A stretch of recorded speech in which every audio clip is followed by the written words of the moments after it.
بسم اللہ الرحمن الرحیم۔ قطر کے وزیر اعظم و وزیر خارجہ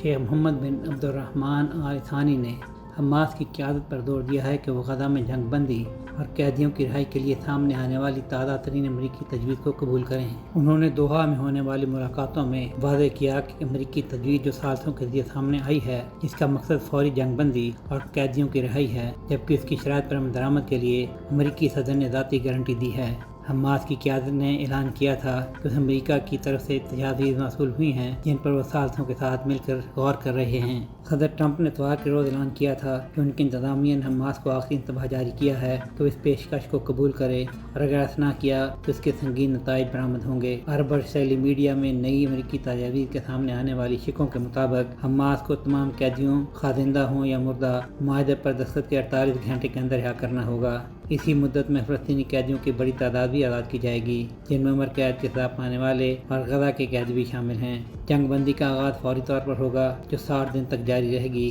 یا پھر مذاکرات کے مکمل ہونے تک قائم رہے گی۔ اس دوران صدر ٹرمپ ذاتی طور پر ضمانت دیں گے کہ سب فریق سنجیدگی سے بات چیت اور معاہدے کی پاسداری کریں گے۔ مذاکرات میں حماس کے مستقبل کے کردار، ہتھیار ڈالنے، نئی حکومت کی تشکیل، اسرائیلی فوج کے انخلاء اور حماس کے اراکین کے لیے عام معافی جیسے معاملات شامل ہوں گے، جبکہ پانچواں نقطہ یہ ہے کہ جنگ بندی کے ساتھ ہی غزہ میں امداد کی ترسیل کھول دی جائے گی۔ حماس نے اس سے قبل امریکی نمائندہ خصوصی کی اس سے ملتی جلتی تجویز کو اسرائیلی انخلاء اور جنگ بندی کی ٹھوس ضمانت کے ساتھ مشروط طور پر قبول کرنے کی بات کی تھی، جبکہ اس مرتبہ سامنے آنے والے حماس کی قیادت کے بیان میں کہا گیا ہے کہ مذاکرات کی میز پر بیٹھنے کے لیے اپنی فوری آمادگی کا اظہار کرتے ہیں تاکہ جنگ کے خاتمے کے واضح اعلان کے بدلے میں تمام قیدیوں کی رہائی، غزہ سے مکمل انخلاء اور معتبر فلسطینی شخصیات پر مشتمل کمیٹی کے ذریعے غزہ کا انتظام چلانے پر رضامندی ظاہر کرتے ہیں۔ ادھر اسرائیل نے بھی نئی تجویز کو قبول کر لیا ہے۔ پیر کے روز اپنی پریس کانفرنس میں